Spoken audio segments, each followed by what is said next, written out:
How inequality is reflected in the education system. Case study between the US, UK, and Mexico by Group 1. 1% of individuals in America make most of the country's income. Social class can predict educational success. The large wage gaps in America seem to continue to grow. The education achievement gap is also growing as the wage gap grows. In this project, we compare the relationship between income inequality, educational equality, and educational growth in the United States to the United Kingdom and Mexico, and consider how different factors such as GDP and the Gini coefficient relate to educational equality. As for our problem statement, there appears to be a strong correlation between the Gini coefficient, which my colleague will explain shortly, and educational inequality, than between GDP per capita and educational equality. So, what this means basically is that higher levels of wealth, which would be reflected in higher levels of GDP per capita, do not automatically equate to higher levels of educational equality. So, this project will then explore how economic inequality translates into educational inequality. Some important key concepts and definitions that relate to our project include social policy, economic development, decentralization, and income inequality. Our research question asks the prudent question: how does income inequality reflect inequality in education on the international stage? Our hypothesis initially was that education assists with economic development. So the higher the GDP of a given country, you would expect that the country would have a lower education inequality reflectively. Case selection, we chose the US and the UK because we felt that they were similarly rich OECD organization for economic cooperation in development countries based on having a high GDP per capita, which is a metric that breaks down the country's economic output per person and is calculated by dividing the GDP by a country by its population. We then chose to compare them to Mexico, an OECD country with a lower GDP compared to it to compare how the state's economic status correlates to educational outcome. We also wanted to compare different education systems to evaluate how a state how these states address inequality within these systems. Case selection continued. When studying these cases, we found that the US and UK were most similar because by looking at their GDP per capita, we can see that they're relatively rich states. Conversely, Mexico was most different from that of the US and the UK because their GDP per capita is vastly lower than the other two. We chose these cases to help enforce the argument that the wealth of a state does not necessarily guarantee higher educational equality. As noted by the GDP per capita, while the US has the highest GDP among the three cases, they sit in the middle of the educational equality index. Conversely, Mexico has a GDP per capita that is nearly 7 times lower than that of the US and is only roughly 1 point below on the educational index. Here we can also note that while the US has a higher GDP per capita than the UK, its Gini score sits higher, showing a greater correlation between income inequality and educational equality.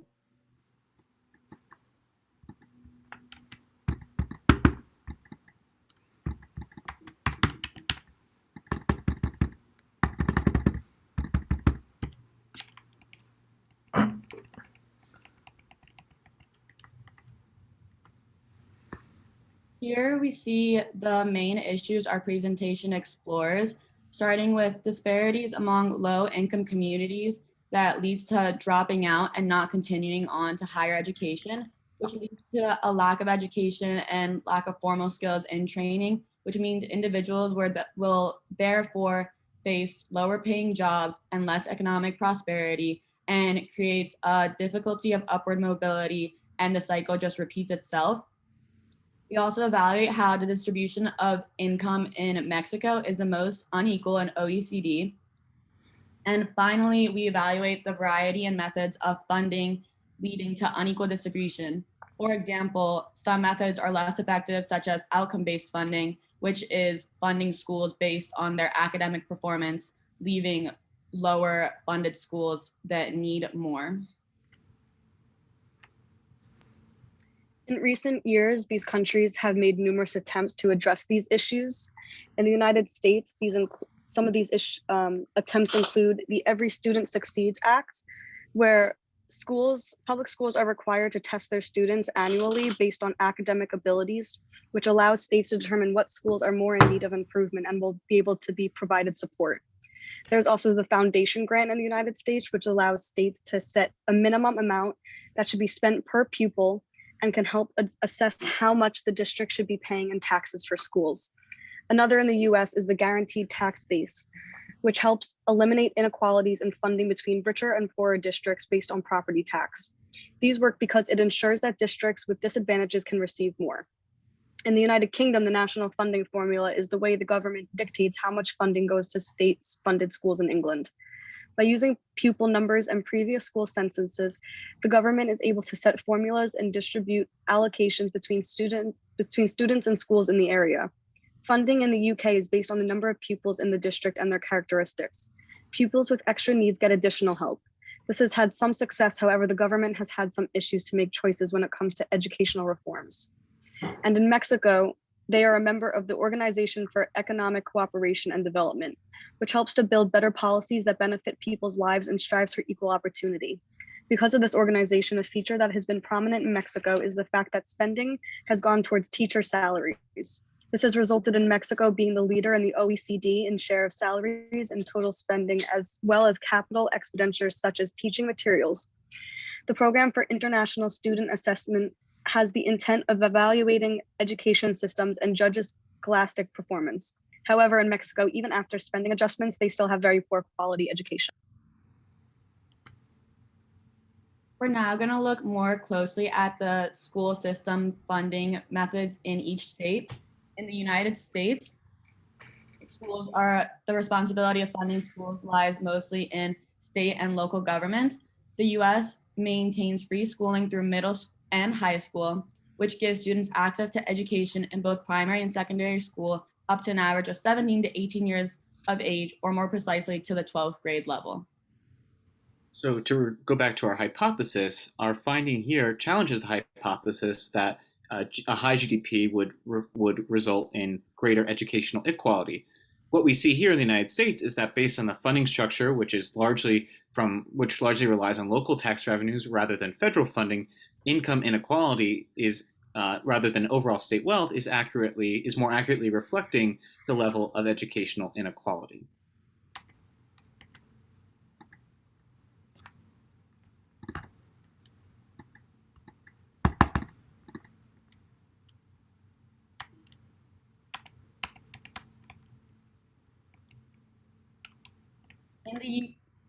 In the UK, primary school through secondary school are mandatory until the age of 16. Following this, students have the choice between furthering their education and in reach of higher education.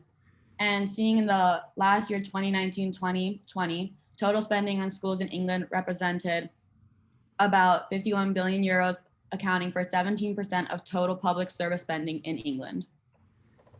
So as a result of the United Kingdom's centralized funding structure, which we can contrast with the United States' more local funding structure, we can see how income inequality is challenged in the United Kingdom rather than reinforced, because as my colleague described earlier, funding is per pupil, and the per pupil funding also reflects the school's characteristics and student needs, where students with in greater assistance receive more funding.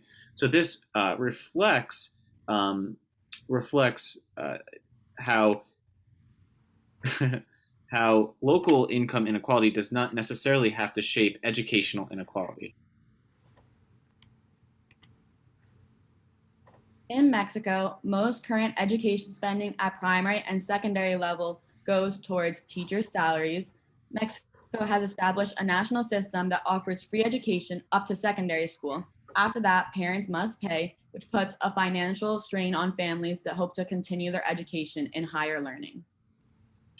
Mexico's funding structure lies between the United States and the United Kingdom because 79% of school funding comes from the federal government. This is significantly more than the United States, but also slightly less than the UK.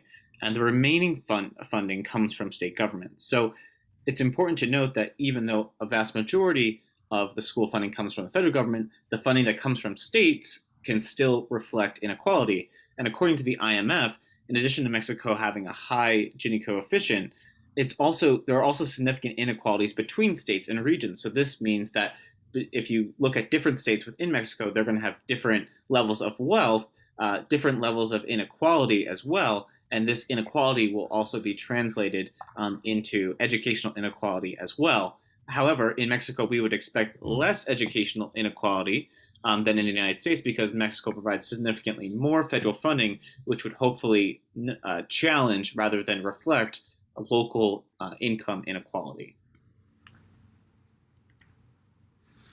Some of the limitations that we had to face in order to come to these conclusions have indeed impede our progress in getting a more extensive but no less comprehensive conclusions. Some of the physical limitations is heavily due to the recent pandemic. Specifically, due to the recent coronavirus pandemic, our respective states have legally, at the time of our research, forbade outwards travel for physical travel in the respective areas of interest.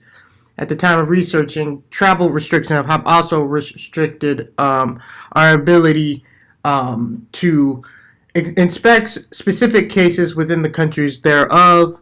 Environmental limitations, such as the pandemic, has also drastically changed the educational landscape to the point of skewing any further research into their current status. Specifically, we are not allowed to specifically do further on-hand research into the cases themselves. We can no longer do research in these respective courses in school due to the potential exposure of infection of the coronavirus. There were also several technical difficulties as to how much research we could have access to. There were a couple of glitches along the way. However, they did not impede our progress in reaching to these conclusions, and due to the fact we have met several accredited academic journals to supplement our work. In conclusion, educational inequality in the US stems from the method of funding. With property taxes funding schools and only a small portion of federal spending, it's inevitable that affluent communities will have a higher quality of education. In contrast, the UK system is set up for the central government and national funding formula to address the needs of local communities, not leave the majority of responsibility on the local authorities, which is what the US does. While Mexico's federal government provides significantly more funding for schools, inequality in other areas has a direct impact on education in the country. Lack of enrollment and finishing schools later affects employment and intergenerational mobility, which creates this vicious cycle. Here are citations in our bibliography for further reference.